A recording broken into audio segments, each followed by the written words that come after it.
নোবেলজয়ী অর্থনীতিবিদ ডক্টর মোহাম্মদ ইউনূস সরকার প্রধানের পদে বসার পর থেকে বাংলাদেশের কূটনৈতিক কার্যক্রমে ব্যাপক বৃদ্ধি দেখা গেছে। বাংলাদেশের অবস্থান এখন বহির্বিশ্বের কাছে এক নতুন আস্থার প্রতীক হয়ে উঠছে। বিশ্বের ছোট বড় বিভিন্ন দেশ বাণিজ্যিক বিনিয়োগের জন্য আগ্রহী হচ্ছে, আর এশিয়া ও ইউরোপের অনেক দেশ সামরিক ও কূটনৈতিক সম্পর্ক বাড়ানোর দিকে মনোযোগ দিচ্ছে। আমরা কারো কাছে যাব না, বরং বিশ্ব আমাদের কাছে আসবে। ডক্টর ইউনূসের এই ভবিষ্যৎবাণী কি সত্যি হতে চলেছে? ক্ষমতাচ্যুত স্বৈরাচারী হাসিনার শাসনামলে দেশের ভেতরে কণ্ঠস্বর প্রায় একরকম চাপা পড়ে গিয়েছিল।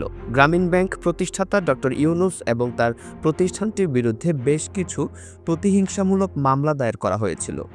তবুও নিজ দেশে সম্মান না পেলেও আন্তর্জাতিক অঙ্গনে তার মর্যাদা বেড়েছিল। ক্ষুদ্র ঋণ এবং 3-0 তত্ত্বের জন্য তিনি পৃথিবী জুড়ে পরিচিত।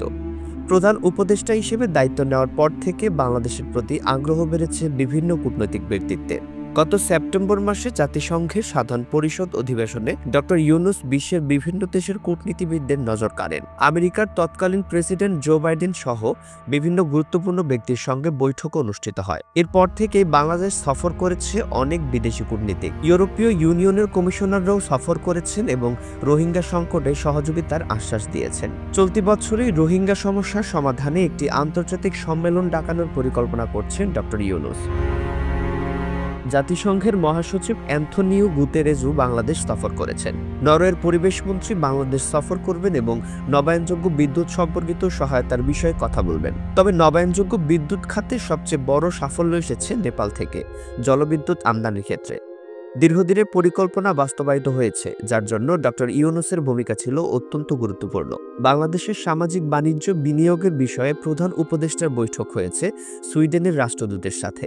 তাছাড়া তুরস্ক, জার্মানি, পর্তুগাল, রাশিয়া ইত্যাদি দেশের রাষ্ট্রদূত এবং গুরুত্বপূর্ণ ব্যক্তিবর্গের বাংলাদেশ সফর বেড়েছে। বাংলাদেশের সামরিক ও কৌশলগত খাতে বিনিয়োগের প্রতি আগ্রহ বেড়েছে অনেক দেশের। পাকিস্তানের সঙ্গে নতুন সম্ভাবনা উন্মুক্ত হতে যাচ্ছে এবং চীনের সাথে কূটনৈতিক সম্পর্ক আরও গভীর হচ্ছে। তিস্তা মহাপরিকল্পনায় দীর্ঘদিনের সহযোগিতা নতুন দিগন্তের দিকে এগিয়ে যাচ্ছে।